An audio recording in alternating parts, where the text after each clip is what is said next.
దేవతలనందరినీ నియామకం చేసి పరిపాలన మొదలు పెడతారు. ఎందుకని దేవతలు మన దగ్గర హవిస్సులు పుచ్చుకుని మనకి మంగళాలను ఇవ్వాలి. ఆ పరిపాలన ప్రారంభమైనటువంటి కాలమునకు యుగాది.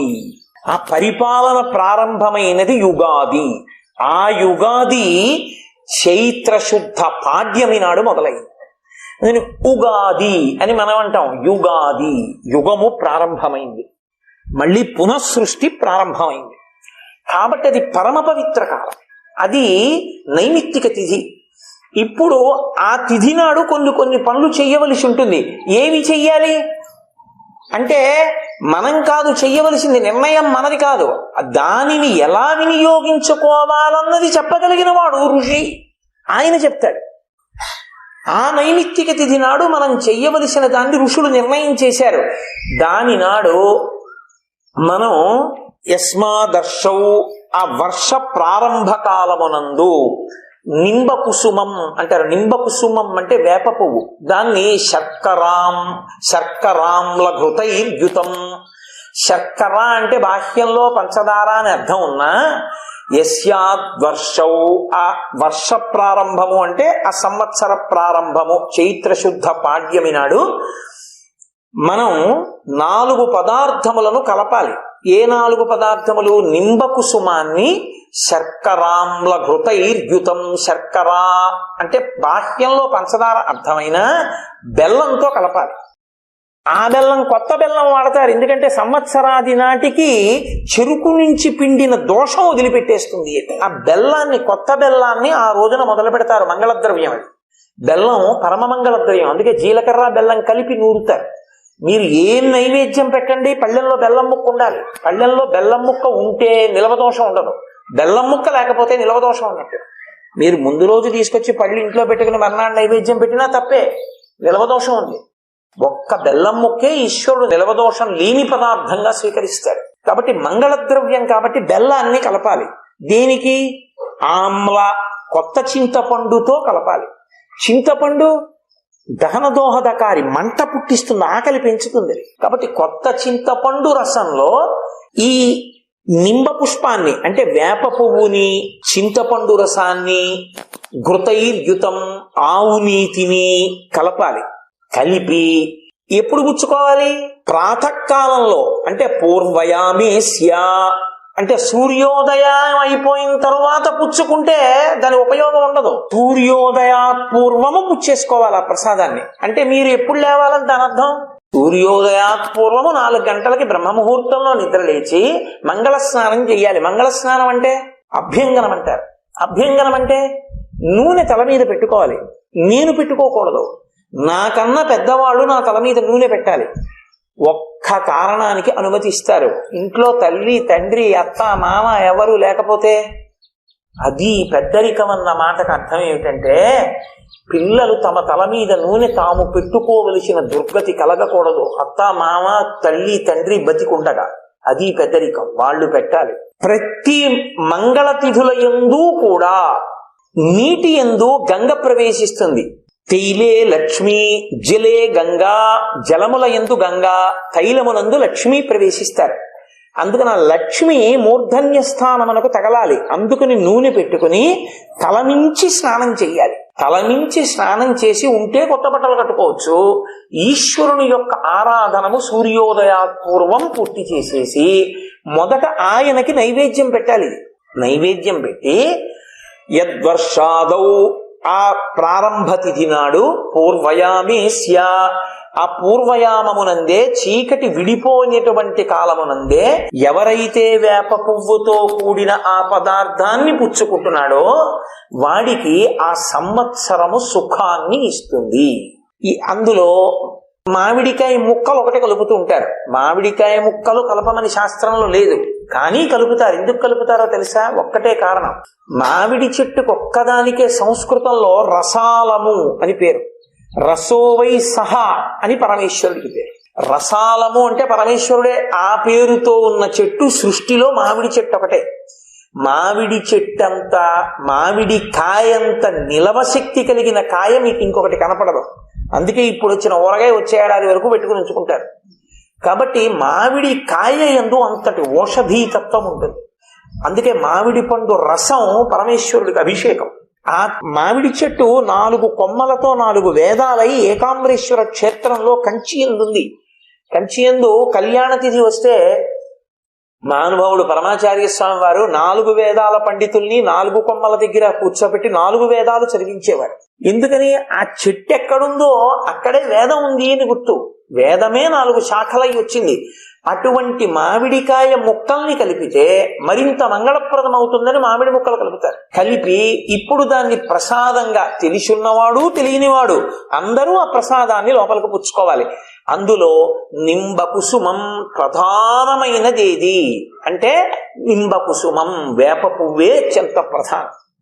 ఎందుకు వేప పువ్వు అంత ప్రధానమైపోయింది అంటే నింబ అని పేరు సంస్కృతంలో. దానికి నింబ అన్న మాటకి సంస్కృతంలో అర్థం ఏమి అంటే ఆరోగ్యం నయతీతి ఇది నింబ. ఎక్కడ వేప చెట్టు ఉంటుందో అక్కడ ఆరోగ్యం ఉంటుంది. లోకంలో యమధర్మరాజు గారి యొక్క కోరలు బయట పెడతాడు, 2 సార్లు బయట పెడతాడు. ఒకసారి ఒక కోర పైకొస్తుంది, ఒకసారి ఒక కోర పైకొస్తుంది. ఆ కోర పైకొచ్చిందని గుర్తు ఏంటంటే విశేషంగా ప్రమాదాలు జరుగుతాయి. చాలా ప్రమాదాలు, ఊహించనంతంత ప్రమాదాలు జరుగుతాయి. జరిగి అంతగా జనులు నశించిపోతుంటారు. అంత ప్రమాదకరమైన కాలం. ఎందుకని? ముందు భాద్రపద మాసం మహళయపక్షం నడుస్తుంది, పితృతిథులు నడుస్తాయి. నడిచి ఈశ్వరారాధన ఉండదు, పితృతిథులే నడుస్తాయి. నడిచి ఆశ్వీజ మాసం ప్రారంభమవుతుంది. ఆశ్వీజ మాస ప్రారంభమునందు ఋతువు, చైత్రమాస ప్రారంభమునందుండేటటువంటి ఋతువు, ఈ 2 ఋతువులు ప్రమాదకరమైన ఋతువులు. ఎందుకని? ఇప్పుడేమో శరదృతువు ఉంటుంది, అప్పుడేమో వసంత ఋతువు ఉంటుంది. ఈ 2 ఋతువుల యందు కూడా ద్వారుతో, ఈ 2 ఋతుల యందు యమదంష్ట్రాఖ్యే యమధర్మరాజు గారి యొక్క కోరలు బయటికి వస్తాయి. బయటికి వస్తే ఈ 2 ఋతువులలో జన నష్టం అయిపోతుంది. కొద్దిగా అటూ ఇటూగా ఉన్న వాళ్ళందరూ వెళ్ళిపోతుంటారు, తట్టుకోలేరు. ఇప్పుడు ప్రమాదాలు చాలా మిక్కుటంగా జరుగుతాయి. దీనికి విరుగుడు ఎక్కడ ప్రారంభం చేస్తారంటే చైత్రమాసంలో వచ్చేటటువంటి మొట్టమొదటి తిథి నాడు కలశ పెడతారు. కలశ పెట్టి 9 రోజులు పూజ చేస్తారు, వసంత నవరాత్రులు. ఆశ్వీజమాసం మొదటి తిథి వచ్చేటప్పటికీ తన ఊరిని రక్షించుకోవడానికి కలశ పెట్టి అమ్మవారి ఆరాధన మొదలు పెడతారు. శారదా నవరాత్రులు, ఇవి శారదా నవరాత్రులు, అవి వసంత నవరాత్రులు. ఈ రెండిటికి మధ్యలో విఘ్నాలు రాకుండా గణపతి నవరాత్రులు పెట్టి 9 అంకె మీద నడిపిస్తారు. నడిపించి 9 రాత్రులుగా చేస్తారు. అందుకని అప్పుడొకసారి అమ్మవారి ఆరాధన, ఇప్పుడొకసారి అమ్మవారి ఆరాధన, 2 సార్లు నడుస్తాయి. ఇందులో మొట్టమొదటి తిథి నాడు ఈ పదార్థాన్ని ప్రసాదంగా తీసుకుంటారు. అలా తీసుకున్నట్టయితే అటువంటి వారందరికీ కూడా ఏమి లభిస్తుంది అని అడిగారు. శతాయుహు, కలియుగంలో ప్రమాణము 100 సంవత్సరములు కనుక 100 సంవత్సరములు పరిపూర్ణమైనటువంటి ఆయుర్దాయంతో శరీరమునందు ఉండి ధర్మానుష్ఠానం చెయ్యగలిగినటువంటి శక్తి. ఏ శక్తి లేకుండా ఉడిగిపోయి ఉత్తినే శరీరంలో ఉంటే ఏం ప్రయోజనం? అలా కాదు, ధర్మానుష్ఠానము చెయ్యగలిగినటువంటి వాళ్ళై ఉండాలి. అయితే ఒకటి, దాని యందు మళ్ళీ ఓ లక్షణం ఉంటుంది. వాడు చేసుకోలేడేమో కానీ పక్క వాళ్ళకి పుణ్యం కట్టబెడతాడు. ఎందుకో తెలుసా? మా అమ్మగారికి 97 ఏళ్ళు అనుకోండి, ఆవిడికి ఏమీ స్పృహ లేదు, ఏదో పెట్టింది తింటుంది, తిందో తినలేదో కూడా ఆవిడికి తెలియదు. 97 ఏళ్ళు ఆవిడ అలా ఉందనుకోండి. ఉంటే నాకు 77 ఏళ్ళు 70 ఏళ్ళు వచ్చేసాయి. నేను ఆవిడ మలమూత్రాలు పసిపిల్లలు తుడిచినట్టు తుడిచి ఆవిడికి మెత్తగా నేను అన్నం పెట్టి మా అమ్మని నేను ఎంతో ప్రేమగా చూసుకుంటున్నాను అనుకోండి.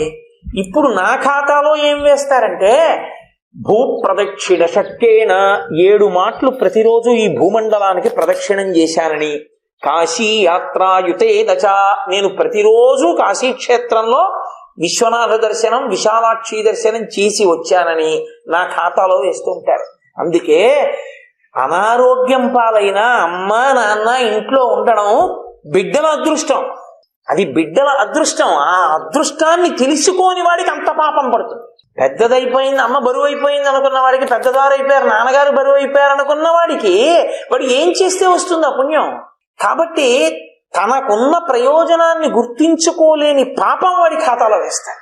సర్వ సంపత్కరాయచ, వాళ్ళకి ఎప్పుడెప్పుడు ఏ సంపత్తి కావాలో ఆ సంపత్తినంతటిని అనుగ్రహించి దానితో పాటుగా సర్వ విఘ్న వినాశాయ, వాళ్ళు ఏదైనా కార్యాన్ని తలపెడితే ఆ కార్యము సక్రమంగా జరగడానికి అనువైనటువంటి రీతిలో విఘ్నములు తొలగిపోగలిగినటువంటి ఈశ్వరానుగ్రహాన్ని సర్వ విఘ్న వినాశాయ. నింబకం దళభక్షణం, నింబకం కుసుమభక్షణం. ఆ వేప ఆకు కాని వేప పువ్వు కాని మొదటి తిథి నాడు ఈశ్వర ప్రసాదంగా ప్రథమయామేస్య, మొట్టమొదటి యామమునందు తీసుకున్నవాడెవరున్నాడో వాడికి అంత ఫలితాన్ని ఇస్తారు. 8ంటికో 9ంటికో లేచి టీవీ చూస్తూ తిన్నానండన్న వాడికి ఇవ్వరు. శ్రద్ధ కలితా సిద్ధి యయా వస్తూపలభ్యతే, నువ్వు ఎప్పుడేది చెయ్యాలని ఋషి చెప్పాడో అప్పుడు నువ్వు చేస్తేనే ఇస్తాడు. నువ్వు ఏ సమయమునందు ఏది చెయ్యాలో అది చెయ్యాలి. అందుకు కదా కాలాన్ని పట్టుకున్నాడు నిత్య నైమిత్తిక తిథులుగా అని నేను మీతో మనవి చేశాను. కాబట్టి వీటిని పుచ్చుకుంటారు. అమ్మవారు యమ దంస్ట్ర బయటికి వస్తే ఆ దంస్ట్రని లోపలికి వెళ్ళిపోయేటట్టుగా చేయడానికి వేప పువ్వుగా బయట పూస్తుంది. అది పరదేవతానుగ్రహం. కాలమునందు యముడు కోర బయట పెడతాడు. నీ కోర పని చెయ్యదు వీళ్ళ మీద అని ఎవరి మీద పని చేయదో వాళ్ళని అనుగ్రహించడానికి ఆవిడ వీడు ఉపాసనా బలం ఉన్నవాడు వీడు ఉపాసనా బలం లేనివాడని కాదు, అందరినీ అనుగ్రహిస్తుంది. ఎవరి రూపంలో? వేపాకు వేప పువ్వు రూపంలో అనుగ్రహించేస్తుంది. అందుకే వేప చెట్టు ఉంటే చాలు, పసుపు రాసి బొట్టు పెట్టి దండం పెడతారు. అటువంటి వేప పువ్వు రూపంలో అమ్మవారే ఉంటుంది. ఉండి ఆవిడ లోకమునకంతటికీ ఆరోగ్యాన్ని ఇస్తుంది. అందుకే వేప చెట్టుని నమ్ముకున్నా, వేప పువ్వు తిన్నా, వేపాకు గాలి సోకినా అటువంటి వాళ్ళ ఎవ్వరి మీద కూడా యమ దంస్ట్ర పని చెయ్యదు, వాడు గట్టెక్కిపోతాడు. అందుకని చైత్రమాసం మొదటి తిథి నాడు వేప సంబంధాన్ని పెట్టారు తీసుకొచ్చి. బయట శక్తిని తట్టుకోవడానికి, లోపల శక్తిని పటమరింప చేయడానికి, ఈశ్వరానుగ్రహాన్ని తేవడానికి ఇది పెట్టారు. సుఖం అంటే దుఃఖంగా ఉన్నప్పుడు కూడా భగవంతుణ్ణి మర్చిపోకపోవడమే సుఖం. నువ్వు గతంలో పాపం పుణ్యం కూడా చేశావు కాబట్టి సుఖ దుఃఖాలు అనుభవించడానికి ఈ శరీరం ఇచ్చారు. నువ్వు ఒక్క పుణ్యమే చేసుంటే మనుష్య శరీరం ఎందుకు ఇస్తారు? దేవతలు చేతులు సుఖంగా ఉండడానికి. పాపం పుణ్యం కూడా ఉంది కాబట్టే మనుష్య శరీరం ఇచ్చారు. పాపం నీకు దుఃఖ రూపంలో వచ్చినప్పుడు ఈశ్వరుడు వదిలేస్తానంటే ఉన్న కాలం అంతా దుర్వినియోగం అయిపోతుంది. కాబట్టి భగవంతుని యందు ఆ భక్తి నిలబడేటట్టుగా మనసుకి అధ్యవసాయము కలగడమే. ఊరే నువ్వు చేసుకున్న పాపాలు అప్పుడప్పుడు దుఃఖాల రూపంలో వస్తాయి, కొంచెం తట్టుకోసుమా, తాళు, వెంటనే ఈశ్వరుని నింద చేసి వదిలేసే ప్రయత్నం చేయకు అని చెప్పడానికి అన్ని రుచులున్న పదార్థాన్ని ప్రసాదంగా పెడతారు. నువ్వు కోరుకున్న తీపి, నువ్వు కోరుకున్న కమ్మతనమే ఉండకపోవచ్చు, అందులో వగరు ఉండొచ్చు, పులుపు ఉండొచ్చు, రాబో కాలంలా ఉంటుంది సుమా అని చెప్పడానికి ఆ రోజు పంచాంగ శ్రవణం చేయమంటారు. పంచాంగ శ్రవణం ఆ రోజే చెయ్యాలి. ముందు కొనుక్కున్నా చదవకూడదు పంచాంగాన్ని. పంచాంగాన్ని అసలు నిజంగా చెప్పాలి అంటే జ్యోతిషము అంటే పరమేశ్వరుని యొక్క కన్ను, వేదము యొక్క కన్ను జ్యోతిషం. కన్ను దూరంగా ఉన్నది చూస్తుంది. ఇక్కడ కూర్చుంటే నాకు ఆ చిట్ట చివరి దీపం కనపడుతుంది. అలా రాబో కాలంలో ఎప్పుడో జరగబోయే విషయాన్ని లెక్క కట్టగలిగినటువంటి ప్రజ్ఞకి జ్యోతిష శాస్త్రం అని పేరు. ఆ ప్రజ్ఞ నిలబడడానికి అంత గాయత్రి మంత్రం చేయాలి మళ్ళీ, లేకపోతే అది చెప్పకూడదు ఇంకోళ్ళకి. అందుకని అంత గాయత్రి చేసుకుంటూ ఉండాలి. పంచాంగ శ్రవణం ఏ రోజు చెయ్యాలి అంటే ఒక్క ఉగాది నాడు చేస్తారు. అంటే ఆ రోజు చేయాలంటే వీలిన రోజులు వద్దని కాదు నా ఉద్దేశం. ప్రథమతః ఆ సంవత్సరంలో జరిగేటటువంటి విషయాల్ని ఆ రోజే వినడం మొదలు పెడతారు. ఎందుకు ఆ రోజే వినడం మొదలు పెట్టాలి అంటే పంచాంగము అన్నదానికి అర్థం ఏంటంటే 5 అంగములు కలిగినది అని అర్థం. పంచాంగం ఏం చేస్తుందంటే మీరు పుట్టిన నక్షత్రాన్ని ఆధారం చేసుకుని ఆ సంవత్సరంలో మీ ఆదాయ కందాయ వివరాల్ని, రాజపూజ్యావమానములను, మీకు రాబోయే కష్ట సుఖాల్ని సూచనప్రాయంగా చెప్తుంది. తల్లడిల్లిపోకూడదు. ఇచ్చేవాడి పాదాలు పట్టుకుంటే గ్రహాలు ఆగుతాయి. అందుకే ఎక్కడైనా ఒక దేవాలయంలో గ్రహాలు ఉంటే ఆ గ్రహాలు ఈశ్వరుడితో సమానం కాదు. మీరు ఇది బాగా తెలుసుకోవాల్సి ఉంటుంది. గ్రహమునకు ఈశ్వరత్వము లేదు. అందుకే శనీశ్వరుడు అంటారు, తప్పు ఆ మాట లేదు. శనీశ్వరుడు, శనైహి చరహ, ఆయన మెల్లమెల్లగా నడుస్తాడు. అందుకని శనీశ్వరుడు, శనీశ్వరుడు లేదు. ఈశ్వరత్వం గ్రహానికి ఉండదు. ఎందుకో తెలుసా? గ్రహం ఈశ్వరుడి మాట వింటుంది. వాడు చేసిన పాపపుణ్యాల్ని బట్టి ఫలితం ఇమ్మంటాడు గ్రహాన్ని. నక్షత్రాన్ని బట్టి, నక్షత్ర పాదాన్ని బట్టి జాతకం వచ్చి జాతకంలో ఉన్న యోగాల్ని బట్టి సుఖదుఖములు గ్రహములు ఇస్తూ ఉంటాయి. ఆ గ్రహాన్ని ఈశ్వరుడు పిలుస్తాడు. వాడు పరమభక్తి తత్పరుడు. ఇప్పుడు వాడు నా పాదములు పట్టుకుని ఉన్నాడు, వాడిని బాధించకంటే. అంటే వాణ్ణి బాధ పెట్టడం వాడికి బాధ అనిపించని రీతిలోకి తిప్పుతుంది. ఒక్కొక్కడి ఏళ్ళనాటి శనివాడికి ఎలా పనికి వస్తుందో తెలుసా? ఓ వారం రోజులు ఇంటి పట్టును ఉండకుండా క్షేత్రాలన్నీ తిరుగుతుంటాడు. వాడు అలా తిరగకపోతే ఏమవుతాడో తెలుసా? ఏదో కారణానికి తిరగవలసి ఉంటుంది. ఏళ్ళనాటి శనిలో ఉన్నాడు. బాధతో తిరగడం కన్నా పరమేశ్వరుణ్ణి పట్టుకు తిరిగేటట్టుగా చేసేస్తాడు ఈశ్వరుడు. అదే అనుకూల్యత అంటే.